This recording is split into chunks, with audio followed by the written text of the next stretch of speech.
Eastern UP کا ایک علاقہ تھا جہاں ہم کو جانا تھا، اور وہاں تقریباً 400-500 گویا نان مسلم ہندو مرد اور عورتوں سے مجھے خطاب کرنا تھا، بلکہ ایک دن کا اجتماع رکھا تھا، ہم نے ایک پروگرام رکھا تھا کہ ان کے درمیان بھی ہم رہیں گے اور وہیں نمازیں پڑھیں گے، ساتھ میں کھانا کھائیں گے اور ان سے کچھ باتیں کریں گے۔ وہ ٹرین جس میں ہم لوگ سوار تھے، ہم لوگ 8 ساتھی تھے، ایک ایسی بیمار قسم کی ٹرین تھی کہ جب وہ رکتی تھی تو الیکٹریسٹی غائب ہو جاتی تھی۔ جب کسی اسٹیشن پر رکے ایک دم اندھیرا، نئی جرنی تھی، تو ایک اسٹیشن پر مجھے لگا کہ کمپارٹمنٹ میں ٹرین کے بہت سے لوگ سوار ہوئے، حالانکہ وہ ریزرو کمپارٹمنٹ تھا، اس میں ایک بھی سیٹ خالی نہیں تھی، لیکن چونکہ اندھیرا تھا تو میں تو کچھ دیکھ ہی نہیں پایا کہ کون لوگ آئے۔ جب ٹرین چلی تو اس میں روشنی آئی تو مجھے نظر آیا کہ وہ ٹرین گزری ایودھیا اسٹیشن سے، اور وہاں سے 25-26 سادھو لوگ ٹرین میں اسی ڈبے میں سوار ہوئے، اور ان کے لیے تو ماشاءاللہ کوئی قانون ہوتا نہیں۔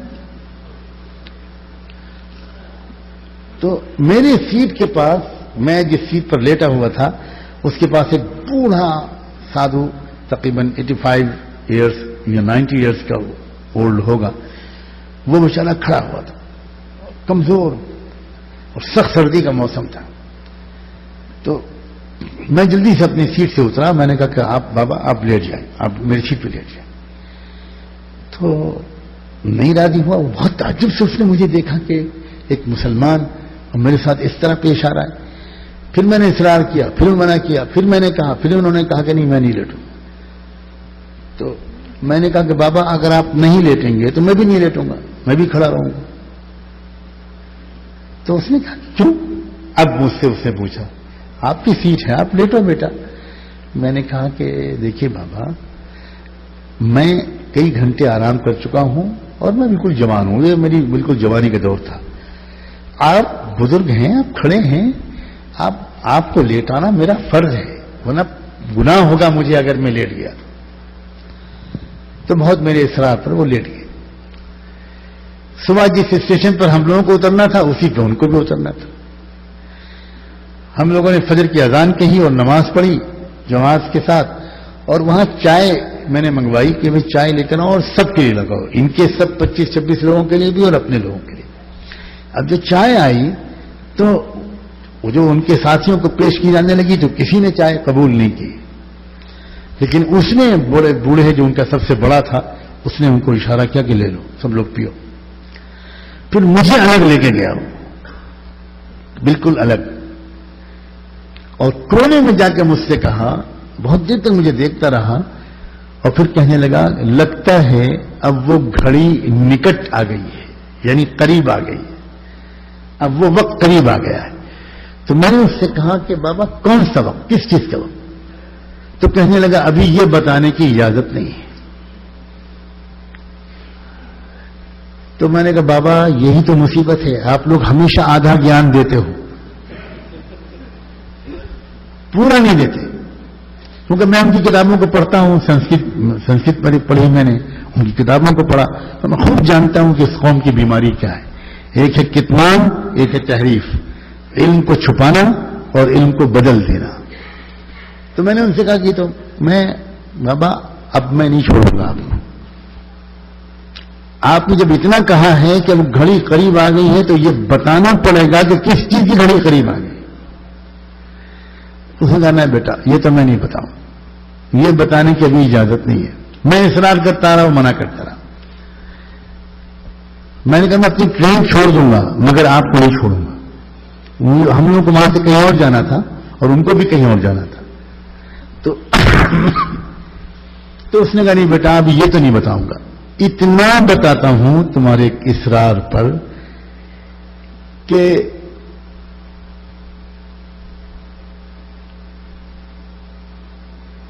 ایک علامت، ایک چنھ جس کو ہندی میں بولا اس نے، وہ ظاہر ہو رہی ہے تم کو دیکھ کر کہ تم لوگ ہمارے ساتھ وہ برتاؤ کرنے لگو گے جو تم نے ابھی ٹرین میں کیا۔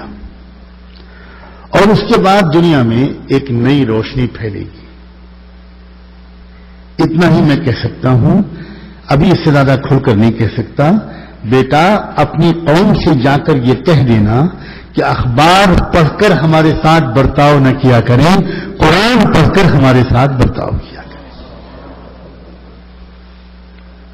یہ آپ سوچیں, میں کہہ رہا ہوں دنیا کی قومیں کیا اندر سوچ رہی ہیں, کیا ہو رہا ہے. اور یہ بھی میں بتا دوں کہ اسلام سے نفرت جو پھیلائی جا رہی ہے وہ اس وجہ سے پھیلائی جا رہی ہے کہ ان کو پتا ہے کہ آج نہیں تو کل دنیا کی انسانی برادری اسلام قبول کرے گی. اور بالکل جس طرح فرعون کو پتا تھا کہ ایک بچہ بنو اسرائیل کے گھر میں پیدا ہوگا جو آگے چل کر میری جو ڈائنسٹی ہے اس کے ختم ہونے کا ذریعہ بنے گا, تو بجائے اس کے کہ فرعون سرنڈر کر دیتا اور خدا کی مرضی جب اس کو معلوم ہو گئی کسی کے ذریعے, ایسٹرولوجرز کے ذریعے, جوتشوں کے ذریعے, تو وہ سرنڈر کر دیتا اور کہتا کہ ٹھیک ہے جب خدا نے یہ فیصلہ کر لیا تو میں بھی انتظار کرتا ہوں, وہ بچہ جب پیدا ہوگا, بڑا ہوگا, سامنے آئے گا, اگر میں زندہ رہوں گا تو میں مان لوں گا اس کو. اس نے بجائے اس کے یہ فیصلہ کیا, اس نے الٹا فیصلہ کیا کہ میں بنو اسرائیل کے گھر میں اس بچے کو پیدا ہی نہیں ہونے دوں گا. اور ظاہر ہے خدا کے فیصلے کو روکنے کا کوئی اگر فیصلہ کرے گا تو اس کا انجام کیا ہوگا.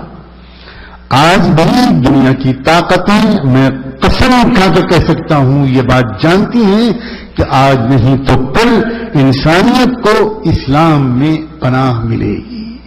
یہ بالکل پکی بات ہے. میری بہت گفتگویں کرسچن بڑے بشپس اور فادرس اور کارڈینل سے ہوتی رہتی ہیں. یہاں تک صاف صاف ان کو اندازہ ہے کہ جیسس کرائسٹ عیسیٰ علیہ السلام جب اصلی عیسیٰ علیہ السلام اتریں گے تو اس وقت دنیا کے عیسائیوں کی اکثریت ان کو جو ان سے محبت کرتی ہے وہ اصلی عیسیٰ علیہ السلام کو دیکھ کر کلمہ پڑھ لیں گے اور ایمان لے آئیں گے.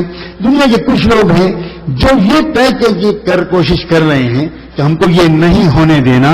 ہاں, اور آپ کو جاننا چاہیے ہوگا وہی جو خدا نے فیصلہ کیا ہوا ہے. مدعی لاکھ بنا چاہے کیا ہوتا ہے, وہی ہوتا ہے جو منظور خدا ہوتا ہے. ہمیں معلوم ہونا چاہیے کہ کیا ہو رہا ہے, کیا ہونے جا رہا ہے. میں اشارات کر رہا ہوں کہ کیا مستقبل میں ہو رہا ہے.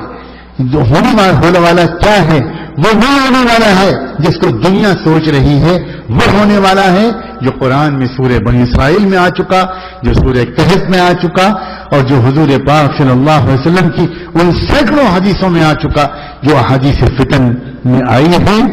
یقیناً اللہ تعالیٰ کا کلمہ بلند ہو کر رہے گا. انسانیت میں سے بہت بڑی تعداد کو ہدایت ملے گی. ہماری تمنا ہے کہ اللہ ہم کو بھی ہدایت دے دے, سب کو بھی ہدایت دے, مگر اس کے لیے سر سے پاؤں سے لے کر ظاہر سے باطن تک پکے مومن بننا ہمارا اور آپ کا کام ہے.